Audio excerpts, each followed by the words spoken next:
Hi, කොහොමද ඔයගොල්ලන්ට? Welcome to Pearl's Cakes Home Baked with Love.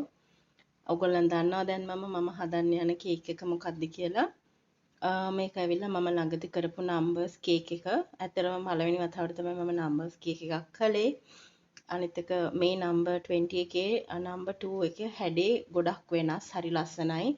පොඩි girl කෙනෙක් මට ඇත්තටම message කරේ. එයාගේ අක්කිට 20th birthday එකට මේ කේක් එක මේ විදියටම කරලා ඕනි කියලා මට යොපු ෆොටෝ එක. එතකොට පොඩි පොඩි වෙනස්කම් කරලා තමයි අපි කේක් එක කළේ. නමුත් ඒ හැඩේ යාට ඒ විදියටම ඕන වුණා. ඉතින් මම කිලෝ 2කින් කරමු කියලා තමයි සජෙස්ට් කළේ. ඉතින් ඔය කිලෝ 1.5ක් මම බේක් කරගත්තා අඟල් 9යි 12 ට්‍රේ එකේ. ග්‍රෑම් 600ක් මම බේක් කරගත්තා අඟල් 7 ට්‍රේ එකේ.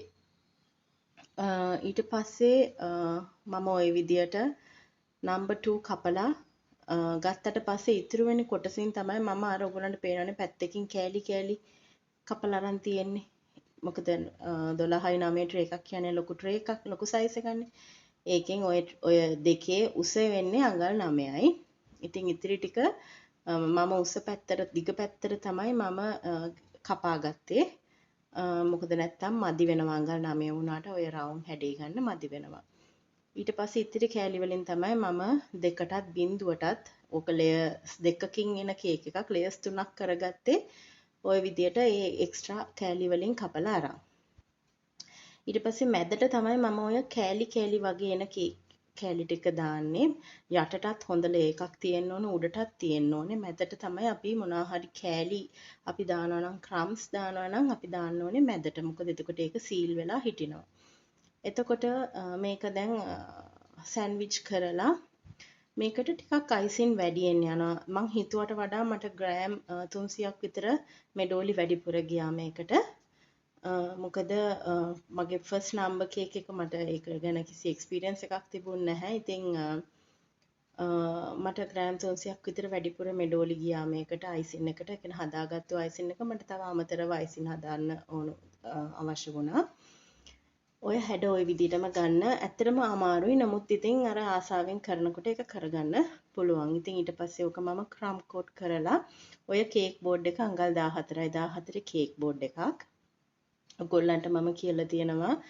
එදායින් පස්සේ නම් මම ඇත්තටම මම කලින් ගෙනල්ලා තියාගෙන තිබ්බ අඟල් 16 16 කේක් බෝඩ් එහෙම. නමුත් මගේ ඉවර වුණාට පස්සේ අර එච්චර ලොකු කේක් වැඩි ඕඩර්ස් නැණි කියලා මම ගෙනල්ලා තියාගෙන නැහැ.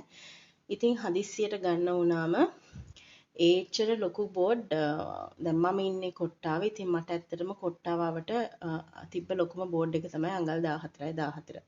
පෙටාවල නම් අඟල් 16යි 16 තියෙනවා. ඉතින් ඒක නිසා ඔයගොල්ලෝ පෙටා හැම යන වෙලාවක මේ ලොකු බෝඩුයි බොක්සුයි ගෙනල්ලා එක හරි තියාගන්න අවශ්‍ය වෙනකොට පාවිච්චි කරන්න. ඉතින් මට වෙච්ච අකරතැබ්බිය තමයි දැන් මේ 14යි 14 බෝඩ් එකත් අවසානයේ මදි වුණා. දැන් මම නම්බර් 2 මේකේ හදලා මේක මම පැත්තකින් තියලා මේක මම ෆ්‍රිජ් දාන්නේ නැහැ. මොකද මේක ගොඩක් ලොකුයි මේ බෝඩ් එක මට මගේ ෆ්‍රිජ් එකේ දාන්න බෑ. මම කාමරේ තියාගන්නවා AC එක තියෙන තැන. එතකොට මේ අයිසින් එක කොහොමත් සෙට් වෙනවා. ඊට පස්සේ මම බිඳුව කපා ගත්තේ. දැන් අඟල් 7 ට්‍රේ එකේ බේක් කරගත්තේ. ඊට පස්සේ මම මුලින්ම කරේ බේක් කරන්න කලින් කොළ කෑල්ලක අඟල් 7 ට්‍රේ එක තියලා කොළ කෑල්ලක බිඳුව ඇඳලා ඒකෙන් අච්චුවක් වගේ හදාගත්තා මම. ඊට පස්සේ ඕක දෙකට කපලා තමයි මම ඕක දික් කරගත්තේ. දෙකට කපලා අපිට කේක් එක දෙපැත්තෙන් ඈඩ් කරලා මැදට ඔන්න ඔය මැද කෑලි දෙක දැම්මාම එතකොට තමයි ඕක දික් වෙන්නේ බිඳුව වගේ. ඊට පස්සේ මම තව චුට්ටක් ඕක හීනි කරන්න තමයි ඔය මැදින් දැන් ආයෙ දෙපැත්තෙන් කපලා ආයෙ අයිසින් දාලා අලවගත්තේ. මේකේ කරන්නේත් අර විදිහටම යටටම දානවා හොඳල එකක්. ඊට පස්සේ ක්‍රම් කෝට් කරලා ඒ කියන්නේ සෑන්ඩ්විච් කරලා අර කැඩිච්ච කෑලි ටික තමයි මැදට දාන්නේ. ඊට පස්සේ ආයෙත් තුන්වෙනි එක හොඳල එකක් උඩින්ම දාන්නේ. දාලා මේකත් හොඳට ක්‍රම් කෝට් කරලා මේක නම් මම ෆ්‍රිජ් එකට දානවා. මොකද මේක මම පොඩි බෝඩ් එකකනේ හදන්නේ. මං ඉතින් දෙක මාරු කරන රිස්ක් එක ගත්තේ නැහැ. බින්දුව ඊට වඩා ලේසි කියලා බින්දුව තමයි මම වෙන බෝඩ් එකක හදාගත්තේ. ඒක මාරු කරගන්න ලේසි වෙයි කියලා හිතාගෙන. බලමුකෝ ඉතින් ඉස්සරහට වෙන්නේ මොනවද කියලා. කොහොම හරි ওই විදියට තමයි කේක් එක හදන්නේ. ඔය කේක් එකේදී ඉතින් මම ගොඩක් දේවල් ඉගෙන ගත්තා. කස්ටමර් ඇත්තටම මට පින්තූර දුන්නේ එයාට ඕන වුණේ මේක නේකඩ් කේක් එකක්. නොම්බර දෙකේ ලේයර්ස් දෙකක් පේන අයිසින් ගන්න, ඒ කියන්නේ උඩින් උයි මැදින් උයි සෑන්ඩ්විච් කරලා නමුත් වටේ කව නොකර නේකඩ් කේක් එකක්. ඉතින් මම කස්ටමර්ට ඇඩ්වයිස් කරා එහෙම කරාම කස්ටමර්ගේ කේක් ගොඩක් අපතේ යනවා. මොකද නොම්බර 2.0 කැපුවාම ඉතිරි වෙන කේක් කෑලි වලට කරන්න දෙයක් නැති වෙනවනේ ගොඩක් අපතේ යනවා. මේ වගේ අපි අයිසින් වලින් සම්පූර්ණයෙන් කවර් කරලා ගත්තම අපිට ওই කෑලි ටික කේක් එක ඇතුළටම දාලා ඒකේ ප්‍රයෝජනේ කස්ටමර්ටම දෙන්න පුළුවන්. එයාට පාඩුවක් වෙන්නේ නැහැ. එතකොට ගෙවන ගානට එයාට අවශ්‍ය දේ ලැබිලා. කේක් එකත් හොඳ උසට පෙනුමට තියෙනවා. ඉතින් කස්ටමර් ඊට පස්සේ ඒ විදිහට කැමති වුණා. ඊට පස්සේ මම කස්ටමර්ට කිව්වා අපි වටේට කේක් එක දැන් උඩට විතරනේ මේ පයිප් කරන්නේ අපි මල්ලනම්මන අපි වටේටත් දාමු කියලා කතා වෙලා කස්ටමර් කිව්වා ඊට පස්සේ මම කස්ටමර්ට කිව්වා මම බලලා ගැලපෙන විදියට කරන්නම් කියලා. නමුත් මට කරගෙන යද්දි තේරුණා අර වටේටම මල්ලින එක ගැලපෙන්නේ නැහැ මේක වැඩි වෙනවා. එතකොට අර නම්බර්ස් පේනවට වඩා වටේටම අයිසින් ටික තමයි පේන්නේ කියන එක තේරිලා මම ආයෙ වටේ තියෙන අයිසින් ටික ඒක ඔයගොල්ලන්ට ඉස්සරහට තේරෙයි මම මගේ වීඩියෝ එක බැලුවාම. ඉතින් කස්ටමර් නම් ගොඩක් සතුටු වුණා. එයාගේ අක්කත් සර්ප්‍රයිස් වුණා ඇත්තටම. මොකද මම තමයි කේක් එක අරන් ගියේ. ඉතින් ඇත්තටම සර්ප්‍රයිස් වුණා. එයාගේ අක්කත් ගොඩක් ලස්සනයි. අක්කා වගේම කේක් එකත් ලස්සනට තිබුණා. ඉතින් ඔන්න ඔය විදිහට මම දැන් ඔයාලට පේනවනේ කේක් එක වටේටත් රෝසෙට්ස් පයිප් කරලා තියෙන්නේ. නමුත් ওই ටික මම අයින් කරනවා. අයින් කරන්න හේතුව එක මේ කේක් එකට දැන් ඔක නම්බර් 2 විතරක් වුණා නම් ඔක ගැලපෙනවා. නමුත් දැන් උතන බිඳුවක් එනවනේ. එතකොට ඒක ඇත්තටම ගැලපෙන්නේ නැහැ. ඉතින් ওই විදිහට තමයි පයිප් කරගත්තේ. ඔක ඩෙකොරේට් කරගත්තේ. මේ නම්බර් 2 එක මම ෆ්‍රිජ් එකට එකපාරක්වත් දැම්මේ නැහැ. අඩුම තරමේ ක්‍රම් කෝට් කරලවත් දැම්මේ නැහැ. මේක මම සිකුරාදා හවස හැදුවේ. ඉතින් සෙනසුරාදා හවස 7:45 8ට විතර තමයි මම ඩිලිවර් කරේ.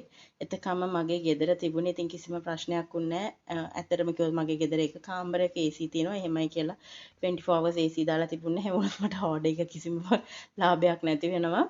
මම කරේ මගේ ගෙදර ගොඩක්ම රස්නේ. මොකද උඩ තියෙන ස්ලැබ් එක. එතකොට මාරම රස්නේ. ඉතින් ඒ රස්නෙත් එක්ක කේක් එක නිකන් තිබ්බනම් අනිවාර්යයෙන්ම ඕනම බට අයිසින් කේක් එකක් දිය වෙනවා. මේක මෙඩෝලි නෙමෙයි බට වලින් හැදුවත් දිය වෙනවා එහෙනම්. මම කළේ AC එක දැන් දවසම කාමරේ තිබ්බනේ. දවසටම 3 වතාවක් විතර මම AC එක දාන්න ඇති 3-4 වතාවක් විනාඩි 10-15. කාමරේ පොඩ්ඩක් කූල් වෙන්න. ෆෑන් එක 3ට විතර දාලා පොඩි වෙලාවක් දාලා තියෙනවා. එහෙම අර ෆෑන් එක යටම කේක් එක තියන්න එපා. අනිත් එක කේක් එක හදපු වෙලාව ඉඳන් හවස ගිහිල්ලා දෙනකම්ම බොක්ස් එකේ තිබ්බේ. කියන්න ඕන තව දෙයක් මට බොක්ස් එකත් මදි වුණා දැන් අඟල් 14 බොක්ස් එකට දාන්න බෑ. මොකද කේක් එක දැන් අඟල් 14 බෝඩ් එකට වඩා සෙන්ටිමීටර් එකක් අඟල් භාගයක් විතර වැඩිපුර කේක් එක තිබ්බා. ඊට පස්සේ මට කරන්න දෙයක් තිබුණේ නෑ. මම මේ කියන්නේ ඔයගොල්ලන්ට ඒක පොඩි අදහසක් ගන්න. මේ වෙලාවේ හිතලා මම කරේ මොකක්ද අපේ කප් කේක් බොක්සස් දෙකක්. මං ගාව තිබ්බා 20 කප් කේක් බොක්සස්. ඒ කියන්නේ හෝල්ස් 20ක් තියෙන කප් කේක් බොක්සස් දෙකක් අරන් තමයි මම ඒක එක පැත්තකින් අර ඒ පැති දෙකෙන් දෙපැත්තෙම දැන් වහන පැත්ත ගලවලා ඒක කනෙක්ට් කරලා තමයි එක ලොකු බොක්ස් එකක් හදාගත්තේ. ඉතින් ඒ වගේ දේවල් කරන්න වෙනවා. ඉතින් මොකද මට බොක්ස් එකක් නැතුව ගෙනියන්න හිතුනේ නැහැ. මම දැකලා තියෙන ඕන තරම් කේක්ස් ගෙනියනවා. මට එහෙම ගෙනියන්න හිතෙන්නේ නැහැ. ඉතින් දැන් මොකද ඉතින් මම කස්ටමර්ගෙනුත් ඇහුවා. කස්ටමර්ත් ඉතින් බැරිම තැන ඕකේ වුණා. මොකද දැන් කරන්න දෙයක් නැහැ නේ බොක්ස් එකක් නැත්තම්. ඒ වුණාට මට එහෙම ගෙනියන්න හිතෙන්නේ නැහැ. මොකද ඔක අපි කාර් එකේ ගෙනියනවා. ඕකට මොනවා හරි අපි දැන් ඕක අරන් කාර් එකෙන් ඇවිදගෙන යනවා තියෙන තැනට වැටෙන්න පුළුවන් මොනවා හරි අපි කතා කරනවා කෙලවිසික් වෙන්න පුළුවන්. අපි දන්නේ නැහනේ. ඉතින් මට ඒක ප්‍රොෆෙෂනල් නෑ කියලා හිතුණා බොක්ස් එකක් නැතුව දෙන එක. ඉතින් කොහොම හරි මම බොක්ස් එකක් හදාගත්තා. දැන් මම ඔය බෝඩ් එක භාගයකට පයිප් කරලා ෆ්‍රිජ් එකේ දානවා. මොකද දැන් මම මේ බිඳුව දෙක තියෙන ට්‍රේ එකට ට්‍රාන්ස්ෆර් කරනකොට මේ ඔය බෝඩ් එක ගැලවෙන්න පුළුවන්. ඒක නිසා මම ඕක ෆ්‍රිජ් එකේ දානවා. දැන් ඔය ෆ්‍රිජ් එකේ දාලා කේක් එක හොඳටම ටයිට් වෙලා තියෙන්නේ. දැන් මම ස්පැචුල එකෙන් කේක් එක බුරුල් කරගත්තා.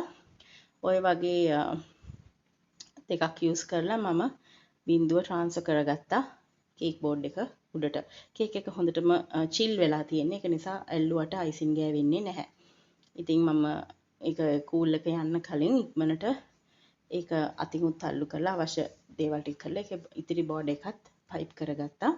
ඉතින් මේ සම්බන්ධව ඔයගොල්ලන්ට ගැටලු මොනවා හරි තිබ්බොත් කමෙන්ට් කරන්න. මම තව දෙයක් කියන්න ඕනේ. ඔයගොල්ලෝ WhatsApp පණිවිඩ මෙසෙන්ජර් පණිවිඩ ඇරියට මට එකපාරට රිප්ලයි කරන්න බෑ. සමහරක් ඒවාට රිප්ලයි කරන්නම වෙන්නේ නැහැ.